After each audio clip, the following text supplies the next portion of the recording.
Welcome, ladies and gentlemen. Today we're going to check out all the new sets that will be available with the Dragonhold DLC. I'm Alcast from alcasthq.com. Make sure to subscribe and ring the bell. There is quite a few cool sets, so I will show off all of them with visual effects and also explain a little bit how they work and where they could be useful. Let's get started. The first set, New Moon Acolyte. This is a craftable set, so it comes in light, medium, heavy. You can craft it at this location. It's one of the most powerful sets that will be in the game overall, and it's craftable. It adds 481 weapon and spell damage, and with modifiers still will be closer to like 550 or almost 600, I guess, but at the cost of 5% more expensive skills. Now, I do think 5% cost increase or like a trade-off to 481 weapon and spell damage is nothing, so this will be very powerful. The 4-piece bonus. Penetration is the most important stat in terms of increasing damage. So 1487 physical and spell penetration is also very good. We get weapon spell damage and weapon spell crit, so this is like the perfect set. The nice thing about this, especially when we are looking at PvP, you can front bar the set. So you really only have the drawback of the ability cost increase on the front bar, and you can place like all your support healing abilities on the back bar, which are usually fairly expensive, so they don't really get the drawback of the 5%. So this here, very powerful crafted set on top, so it's gonna be juicy as hell. We will see how this will turn out. Daring Corsair is another craftable set. It drops, or like you can craft it down here at the Cat's Claw station. Reduce the cost of your weapon abilities by 10% magic or stamina. So that basically means all the abilities that are here or like here will get reduced, but not your ultimate. Their ultimate will stay the same. After casting a weapon ability, you gain minor heroism for 8 seconds, generating one ultimate every 1.5 seconds. It has an 8-second cooldown, so you basically can keep it up almost 100%. And this works even with abilities when you're not in combat. I'm just not sure whether you actually get ultimate or not because you're not in combat, but you can actually technically proc it outside of combat. Now this is a very strong set because it's also craftable, so everybody really has access to it if you have the necessary traits researched. 10% is a lot, but please don't forget these are only weapon abilities are affected, so that's the major drawback. So you need to have a very weapon ability focused build for it to be worthwhile. The 2, 3, and 4-piece bonus are also very nice. So I really like this crafted set. Fairly easy to access and very powerful for certain builds.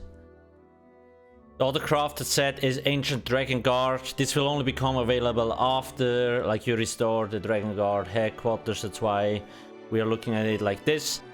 Gain 300 weapon and spell damage while health is over 50%, and gain 3460 physical and spell resistance while health is below 50%. Then it gives you 2-piece max health, weapon spell damage, weapon spell crit. So this is a decent set, especially again because it's crafted. Like all the crafted sets with the Dragonguard DLC are fairly powerful. Now, would I use this? Probably not, but I do like the idea of the set. Like, if you're above 50% health, you probably want to dish out more damage, and if you're below 50% of your health, you probably want to look at a little bit more damage mitigation.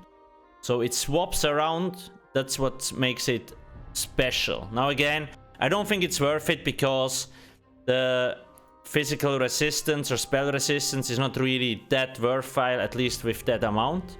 But it's definitely nice to see that they're also experimenting with these kind of sets. Senchal Defender is a heavy armor set. It drops in the overland zone. Dealing direct damage with a non-heavy attack grants you 1 persistent stack of Senchal's duty, up to 10 stacks. After dealing damage with a fully charged heavy attack, restore 535 stamina and magicka for each stack.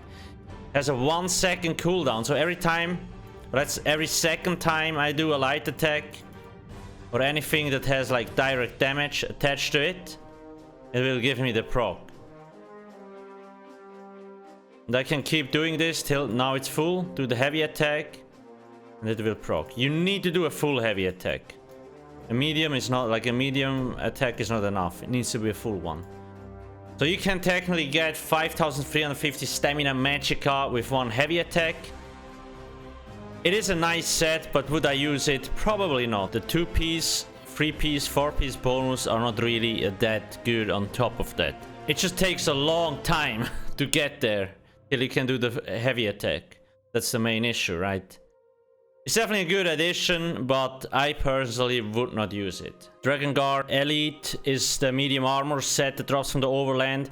You gain a stack of Dragonguard tactics for 5 seconds when you deal direct damage to an enemy from the front or their sides. Up to 5 stacks. Each stack of Dragonguard tactics increases your weapon creep by 476. So this goes up to like 5 times 476 is like 2.4k, something like that. That's about 11% when I test this.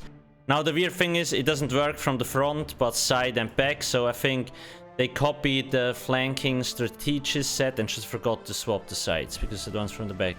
But anyway, that will probably get fixed anyway. Let me just get as much stacks as possible. Now again, because it has a 1-second cooldown, now it's maxed out. Pretty cool effect. 55, 44, so it's like 11%, about 11%, which is nice.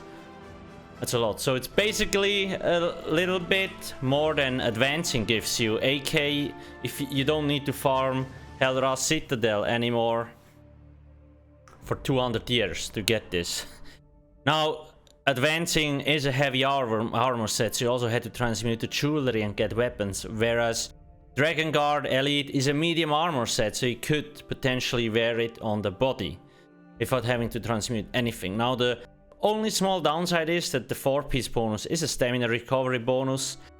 Doesn't matter that much though, because once again, this here gives you 11%, whereas advancing, for example, is 9%, right?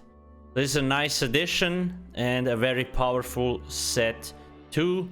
Fairly easy to get because you can technically also buy it from the guild store.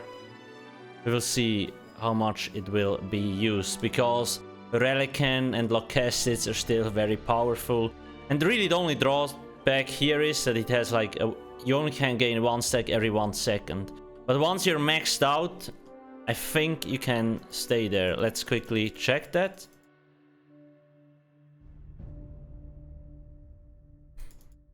Now we are maxed. 3 seconds. 3 seconds. Yeah, so as long as I keep dealing damage with like a direct damage attack, it will keep it up. So it is really nice, really nice. I like this set a lot. Marauder's Haste. This is the light armor set, drops from the overland zone. Very powerful, mostly will be used in PvP. When you cast a damage shield ability, increases your movement speed by 20% for 9 seconds. Now why is this so good? It's 20% movement speed. And because it's a unique buff, that means it will stack with Major Expedition and Minor. So that's 30%, 10% and another 20%, a 60% faster movement speed. So when I activate it, it has a pretty sick animation. Now I can use speed buff too, so I'm crazy fast. I'm an orc here, but the 10% speed buff is still missing. And if I had the Steed Wunderstone, I could be even faster. I could be crazy fast.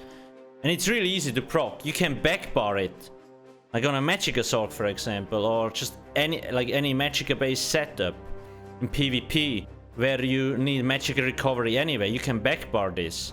So when you're on the run, you're on your backbar, you activate the shield, you get the 20% speed buff. Really, really powerful. I like this set. So overall, all the new sets are very interesting. Not all of them are like best in slot, but they don't need to be. But a lot of them are like, oh, okay, I see I could use that on some of my builds, and that's nice. Also, it's not all proc sets. I really like the last year was so awful. It's like a proc set there, another proc set, another proc set, or completely useless sets. So here with Dragonhold DLC, they did really a good job on the new sets, in my opinion. What do you think about these new sets? Let me know in the comment section below. Once again, all the sets are on eso-sets.com, links in the description. If there are any changes, they will always be updated on the website. If you want to watch a few other videos about the new DLC, check them out right here. Make sure to not forget to subscribe and hit the juicy like button. Thanks for watching and see you soon.